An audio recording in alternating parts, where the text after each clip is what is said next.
ಇವತ್ತು ಯಾವ ಹೋಮ್ ರೆಮಿಡಿಯನ್ನ ತೋರಿಸ್ತಾ ಇದ್ದೀರಾ? ನಯನ ಅವರೇ, ತುಂಬಾ ಬ್ಯುಸಿಯಾಗಿ ಕೆಲಸ ಮಾಡೋ ಒಂದು ಆರ್ಗನ್ ಇದೆ, ಲಿವರ್ ಅಂತ ಕರಿತೀವಿ ಅದಕ್ಕೆ. ಬಟ್ ನಾವು ಯೂಶಲಿ ಲಿವರ್ ಅಂದ ತಕ್ಷಣ ತುಂಬ ಕುಡಿಯೋರ್ಗೆ ಅಥವಾ ವಿಪರೀತ ಹೀನಾಯವಾದ ಲೈಫ್ ಸ್ಟೈಲ್ ಇರೋರ್ಗೆ ಮಾತ್ರ ತೊಂದರೆ ಬರುತ್ತೆ.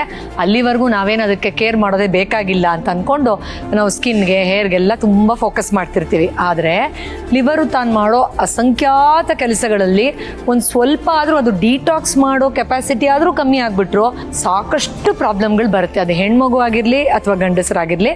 ಅದರಿಂದ ಲಿವರ್ ಆರೋಗ್ಯವನ್ನು ಅಟ್ಲೀಸ್ಟ್ ತಿಂಗಳಿಗೆ ಒಂದ್ಸತಿ ಒಂದು 2-3 ದಿನ ಆದರೂ ಅದಕ್ಕೆ ಪುಷ್ಟಿ ಕೊಡೋ ಥರ, ಆರೋಗ್ಯನ ಚೆನ್ನಾಗಿ ಇಟ್ಕೊಳ್ಳೋ ಥರ ಮಾಡೋದು ತುಂಬ ಮುಖ್ಯ.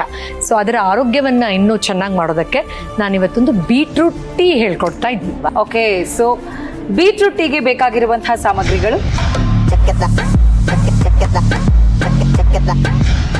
ಅವರೇ, ನಾನು ಆಗಲೇ ಹೇಳ್ದಾಗೆ ಲಿವರ್ ಹಾಳಾಗಿರೋರು ಮಾತ್ರ ಇದನ್ನು ಪ್ರಾಕ್ಟೀಸ್ ಮಾಡಬೇಕು, ತಗೋಬೇಕು ಅಂತ ಏನೂ ಇಲ್ಲ. ನನ್ನ ಪ್ರಕಾರ ನಾವೆಲ್ಲರೂ ತಗೋಬೇಕು. 2 ಗ್ಲಾಸ್ ಆಗೋಷ್ಟು ನೀರು ಹಾಕಿ ಆಗಾಗ ನಮ್ಮ ಲಿವರ್ನ ಡಿಟಾಕ್ಸ್ ಮಾಡೋದಕ್ಕೆ ಸಹಾಯ ಮಾಡಬೇಕು. ಯಾಕಂದರೆ ಲಿವರು ನಮ್ಮ ಫುಡ್ಡನ್ನ ಚೆನ್ನಾಗಿ ಪ್ರೊಸೆಸ್ ಮಾಡೋಕ್ಕಾಗಲಿ, ಬ್ಲಡ್ಡನ್ನು ಫಿಲ್ಟರ್ ಅಥವಾ ಪ್ಯೂರಿಫೈ ಮಾಡೋಕ್ಕಾಗಲಿ, ಹಾರ್ಮೋನ್ಸ್ನ ಬ್ರೇಕ್ ಮಾಡೋಕ್ಕಾಗಲಿ, ವೇಸ್ಟನ್ನು ಆಚೆ ಹಾಕೋಕ್ಕಾಗಲಿ ಎಲ್ಲ ರೀತಿಯಲ್ಲೂ ತುಂಬ ಇಂಪಾರ್ಟೆಂಟ್ ಆಗಿ ಸಹಾಯ ಮಾಡುವಂಥದ್ದು.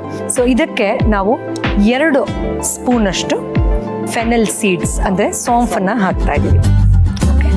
ಆ್ಯಂಡ್ 15-20 ಎಲೆಯಷ್ಟು ಪುದೀನ ಯೂಸ್ ಮಾಡ್ತಾ ಇದ್ದೀವಿ. ಇದು ಎರಡೂ ಡೈಜೆಷನ್ಗೂ ತುಂಬ ಒಳ್ಳೆಯದು, ಪ್ಯೂರಿಫಿಕೇಷನ್ಗೆ ತುಂಬ ಒಳ್ಳೆಯದು. ಆ್ಯಂಡ್ ಮೋಸ್ಟ್ ಇಂಪಾರ್ಟೆಂಟ್ಲಿ ಬೀಟ್ರೂಟನ್ನು ಹಾಗೆ ನಾವು ಸೇವನೆ ಮಾಡಿದ್ರೆ ಸ್ವಲ್ಪ ಕೆಲವ್ರಿಗೆ ಡೈಜೆಷನ್ಗೆ ಒಂಥರ ಅನ್ಸುತ್ತಪ್ಪ ಅಂತ ಆಗುತ್ತೆ. ಅಫ್ಕೋರ್ಸ್ ಇದನ್ನು ಕುದಿಸಿ ತುಂಬ ಕಮ್ಮಿ ಪ್ರಮಾಣದಲ್ಲಿ ಯೂಸ್ ಮಾಡ್ತಾ ಸಮಸ್ಯೆ ಆಗಲ್ಲ. ಆದರೂ ಕೂಡ ಇದನ್ನು ನಾವು ಬಳಸೋದ್ರಿಂದ ಫೆನಲ್ ಸೀಡ್ಸ್ ಮತ್ತು ಪುದೀನ ಇನ್ನೂ ಚೆನ್ನಾಗಿ ಡೈಜೆಷನ್ ಆಗೋಕ್ಕೂ ಸಹಾಯ ಆಗುತ್ತೆ. ಇದಕ್ಕೆ ನಾವು ಕೇವಲ ಒಂದೇ ಒಂದು ಪೀಸಷ್ಟು ಬೀಟ್ರೂಟನ್ನು ಬಳಸಿದ್ರೆ ಸಾಕು. ಇದು ಸಣ್ಣದಾಗಿ ಸ್ಲೈಸ್ ಮಾಡಿದ್ದೀನಿ, ಅದರಿಂದ ನಾನು 2 ಪೀಸ್ ಹಾಕ್ತೀನಿ. ಇದು ಎರಡನ್ನೂ ಹಾಕಿ ಇದನ್ನು 5 ನಿಮಿಷ ಚೆನ್ನಾಗಿ ಕುದಿಸ್ಬೇಕು. So will leave it like this and wait for 5 minutes. Yes, ಅವರೇ ನೋಡಿ, ಕೊತ್ತ ಕುದೀತಾ ಇದೆ, ರೆಡಿ ಆಗಿದೆ ನಮ್ಮ ಹರ್ಬಲ್ ಬೀಟ್ರೂಟ್ ಟೀ. ಎಷ್ಟು ಚೆನ್ನಾಗಿ ಕಾಣಿಸ್ತಾ ಇದೆ ಕಲರ್ಫುಲ್ ಆಗಿ. ಸೊ ಇದನ್ನು ಜಸ್ಟ್ ಟರ್ನ್ ಇಟ್ ಆಫ್. ಇದನ್ನು ಫಿಲ್ಟರ್ ಮಾಡ್ಕೊಳ್ಳೋಣ.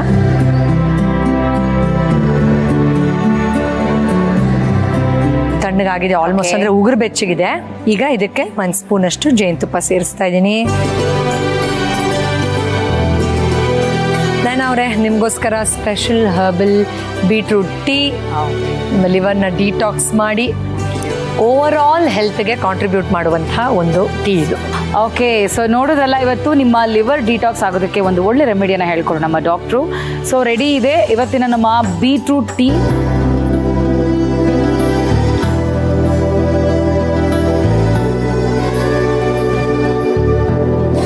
ವಾವ್, ಪುದೀನಾ ಆ್ಯಂಡ್ ಸೋಂಪು ಫ್ಲೇವರು ತುಂಬ ಚೆನ್ನಾಗಿ ಗೊತ್ತಾಗ್ತಾ ಇದೆ. ಆ್ಯಂಡ್ ಅಫ್ಕೋರ್ಸ್ ಜೇನುತುಪ್ಪ ಒಂದು ಸ್ವಲ್ಪ ಸ್ವೀಟ್ ಫ್ಲೇವರ್ ಕೊಡುತ್ತೆ, ಅದು ಚೆನ್ನಾಗಿದೆ. ಸೊ ಯಾರೆಲ್ಲ ಲಿವರ್ನ ಸಮಸ್ಯೆ ಇದೆ ಅವರಿಗೆಲ್ಲ ಒಂದು ರಾಮಬಾಣ, ಸಮಸ್ಯೆ ಇಲ್ಲದಿರೋರು ಕೂಡ ತಗೋಬಹುದು. ಇವತ್ತಿನ ನಮ್ಮ ಬೀಟ್ರೂಟ್ ರೆಮಿಡಿ ನಿಮ್ಗೆ ಇಷ್ಟ ಆಯ್ತು ಅಂತ ಅನ್ಕೋತೀನಿ. Thank you. ಸೊ ಡಾಕ್ಟ್ರೆ, ಇವತ್ತು ಸಿಂಪಲ್ ಆಗಿ ನಮಗೆ ಹೋಮ್ ರೆಮಿಡಿ ಹೇಳ್ಕೊಟ್ಟಿದ್ದಕ್ಕಾಗಿ ಥ್ಯಾಂಕ್ ಯು ಸೋ ಮಚ್. ನಮಸ್ಕಾರ.